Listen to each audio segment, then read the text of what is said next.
Alors j'ai appris le confinement, j'étais au restaurant. Je me souviens partie chercher mon fils aîné à la gare. Et voilà, et on était allé manger quelque chose au restaurant. Et quelle a été votre première réaction?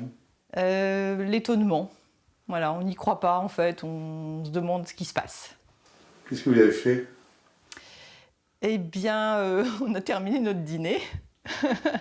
Voilà, et puis on a pensé à tout ce qui allait se passer et que c'était quand même un moment un peu étrange, un peu historique. Toute une population confinée, ça paraissait hallucinant, mais en fait, tant qu'on ne l'avait pas vraiment expérimenté, c'était difficile de vraiment se faire une idée. Bonjour Alban, bonjour Dimitri, bonjour Mathis. Bonjour. Ne vous y trompez pas, ceci n'est pas un chat entre amis, mais un cours de géographie. Depuis quelques jours, cette enseignante a décidé de proposer un soutien virtuel à ses élèves. Mais la classe à distance, ce n'est pas si simple. C'est compliqué parce que chacun a des questions différentes et chaque professeur doit répondre individuellement souvent ou sinon on doit tous se regrouper par classe et c'est compliqué avec les réseaux, etc.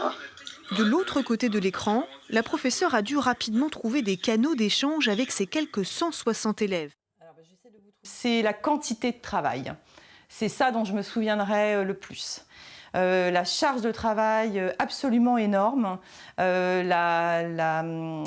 fait de devoir s'adapter vraiment, donc voilà, parce que je suis prof d'histoire géo, donc il a fallu tout réinventer en fait, un peu du jour au lendemain, sans aucun tuto en fait, parce que tout le monde a été pris au dépourvu, l'institution a été prise au dépourvu, donc tout le monde a essayé de s'adapter voilà, du mieux que possible. Les élèves aussi, ils ont vraiment été super.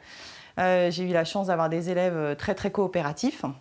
Voilà, c'est ça dont je me souviendrai. C'est la charge de travail. Et puis, je me souviens aussi beaucoup de la joie d'avoir mes enfants à la maison. Ça, c'était le point positif du confinement. Du côté des élèves, on s'accommode tant bien que mal à cette situation inédite. Au début, c'était difficile parce qu'on n'était pas assez autonome. Mais maintenant, on commence à s'adapter, on commence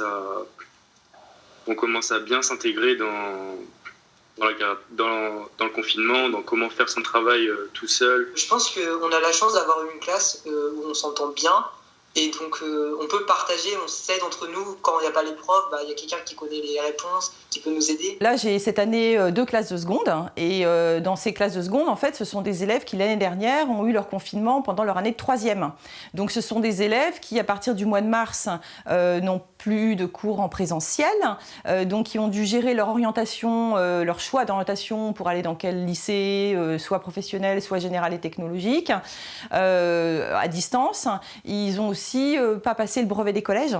Et donc, c'est vrai qu'on se retrouve cette année en seconde avec des élèves pour lesquels ça a été peut-être un petit peu plus compliqué. En tant que prof d'histoire, moi j'ai tendance à me dire que les gens s'emballent un petit peu et que des confinements, on en a déjà vécu au cours de l'histoire, des périodes d'épidémie, de pandémie, l'humanité en a déjà connu beaucoup.